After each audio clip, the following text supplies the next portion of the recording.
تو بڑے ناز و نام کے ساتھ چلا تھا، تو بڑے نخرے سے اور بڑے غرور کے ساتھ چلا تھا، کیا ہوا تیرے ساتھ کیا ہوا؟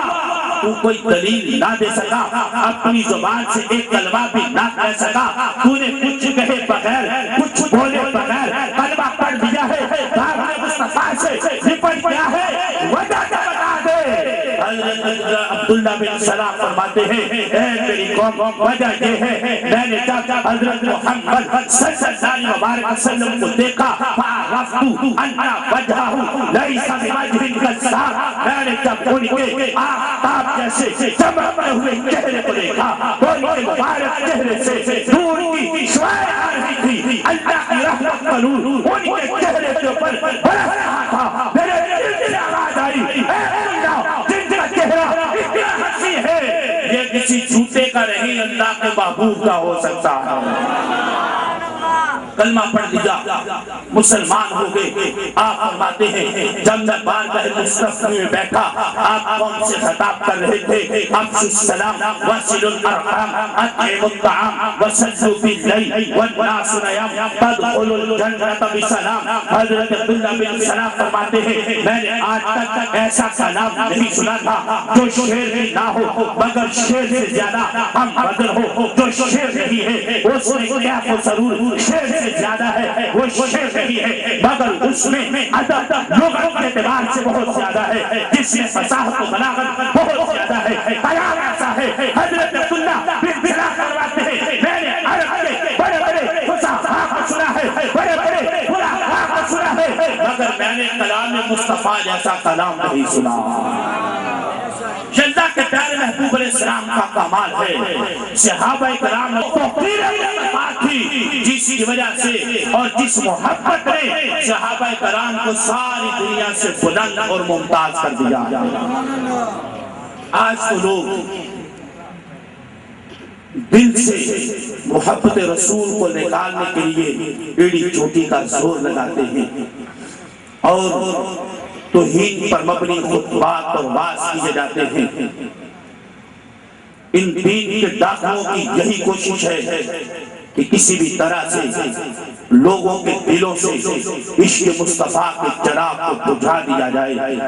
اگر کوئی السلام علیکہ یا رسول اللہ پڑھتا ہے لوگ کہتے ہیں شرک ہے، طالبان کی چٹھی آ جاتی ہے یہ شرک بند کیا جائے۔ کوئی اپنے گھر پہ درود و سلام لکھتا ہے تو لوگ دھمکیاں دیتے ہیں یہ شرک ہے، وہ رات کو کھڑے ہو کر درود و سلام پڑھیں تو لوگ کہتے ہیں یہ شرک ہے۔ قرآن پاک کو چوم کر آنکھوں پر لگا لیں لوگ کہتے ہیں یہ شرک ہو گیا ہے، یہ بدعت ہو گئی ہے۔ تعظیم و توقیر مصطفیٰ سے جتنے بھی اہل سنت کے انداز ہیں جب انہیں یہ غیر دین دشمن عناصر دیکھتے ہیں شرک سے تعبیر کر دیا جاتا ہے، نام محمد کو چوم کر آنکھوں پر لگا لیں تو کہتے ہیں شرک ہے۔ یہ ایمان کے ڈاکو، یہ عشق مصطفیٰ کے ڈاکو گلی گلی آج اہل سنت تمہارے ایمانوں کے اوپر ڈاکہ ڈالنا چاہتے ہیں۔ طالبان ہو یا ان کی حامی جماعتیں ہوں، کوئی بھی دین اسلام سے محبت کرنے والا نہیں ہے۔ یہ سب امریکہ کے جنٹ ہے، یہ امریکہ کے بھارت کے اسرائیل کے پالے ہوئے پالتو کتے ہیں، یہ دین کے نام کے اوپر دین کو بدنام کر رہے ہیں۔ یہ دین اسلام کا نام استعمال کر کے پوری دنیا پر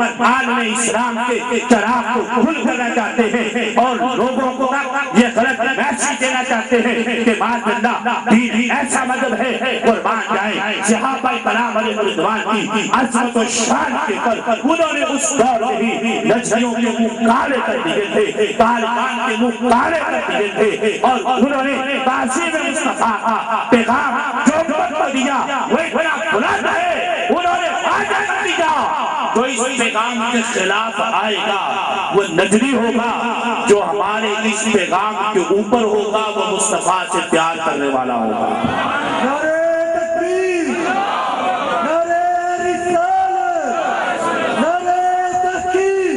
بخاری شریف میں مقدس مقامات کے اوپر حدیث پاک موجود ہے.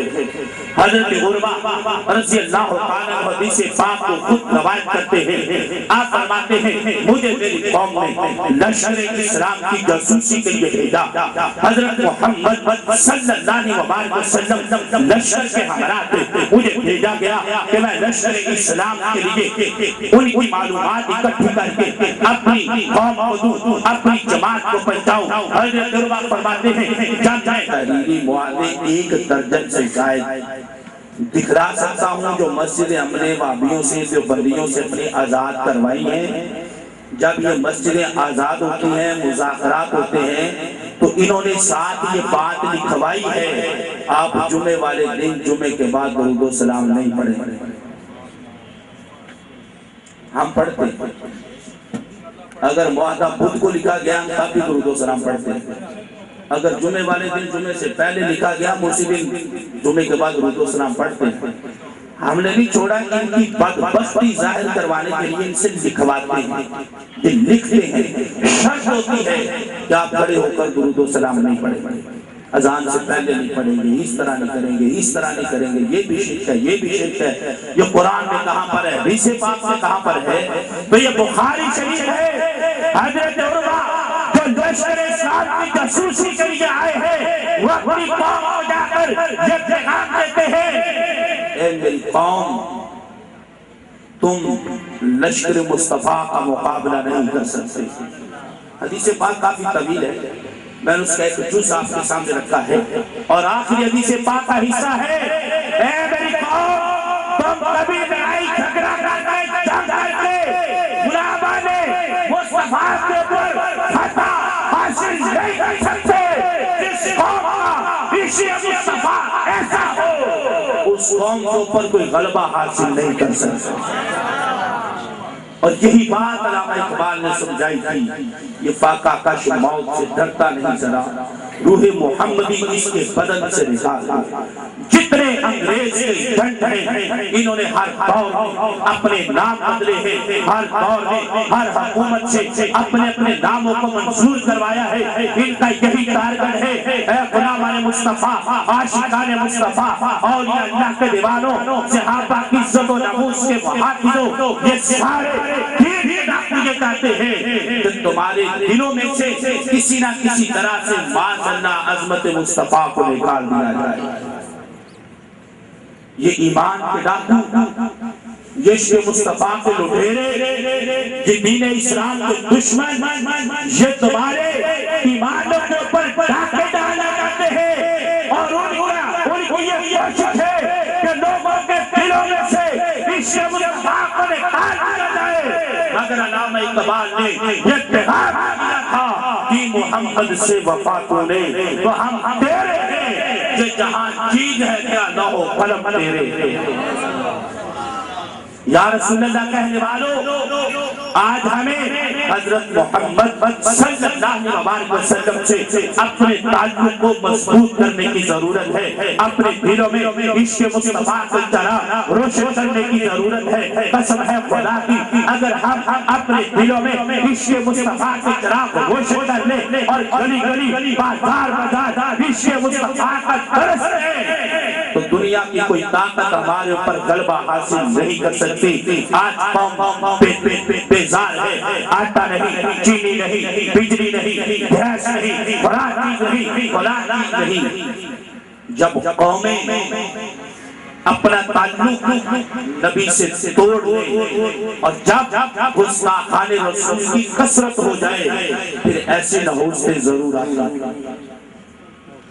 جس حکومت میں بیٹھ کر جس حکومت کا گورنر توہین رسالت کا ارتکاب کرے وہ حکومت کبھی کامیاب نہیں ہو سکتی. وفاق بھی حج کھولے لے رہا ہے اور پنجاب بھی حج کھولے لے رہا ہے. وفاق کی خطرے میں, پنجاب کی حکومت کی خطرے میں, نہ وفاق والوں کو حج آئی, نہ پنجاب والوں کو شرم آئی. تاثیر سرعام قانون تحفظ ناموس رسالت 295 سی کے اوپر ہزار سرائی کرتا رہا. نہ اسے پیپلز پارٹی نے روکا, نہ نون لیگ والوں نے روکا, نہ تحریک انصاف والوں کو ہوش آئی, نہ اس کے اوپر ایم والے بولے, نہ اے ایم پی والے بولے, گورنر توہین رسالت کرتا رہا، سب لوگ گونگے شیطان بن کر تماشا دیکھتے ہیں۔ ہم احتجاج کرتے تھے، لوگ کہتے تھے مولویوں کے کرنے سے کیا ہوگا۔ گورنر بھی بڑا تکبر کرتا تھا، یہ مولوی میرا کچھ نہیں بگاڑ سکتے۔ مولویوں نے ایسا بیڑا غرق کیا ہے، اب اس کا نام لینے والا بھی نہیں۔ پیپلز پارٹی والے خوف کے مارے اس کے لیے کوئی پروگرام کو جلسہ بھی نہیں رکھ سکتے۔ آپ مجھے اپنے ایمان سے بتائیں، میری جتنی عمر ہے، میں نے کسی کے مرنے پر لوگوں کو اتنا خوش نہیں دیکھا جتنا سلمان تسلیم کے مرنے پر خوش۔ آج سب لوگ آ رہے ہیں، فلاں نے اتنا بڑا جلسہ کر دیا، فلاں نے اتنا بڑا جلسہ کیا، فلاں نے اتنا بڑا جلسہ کیا۔ مجھے بتائیں ان تمام سیاسی پارٹیوں میں سے کسی نے تحفظ ناموس رسالت کی بات کی؟ بلند آواز سے بولیں۔ اگر کیا تو مجھے کوئی بندہ کھڑا ہو کر بتا دے کہ میاں نواز شریف نے تحفظ ناموس رسالت کے لیے قرآن بیان دیا تھا، آصف علی زرداری نے تحفظ ناموس رسالت کے لیے قرآن بیان دیا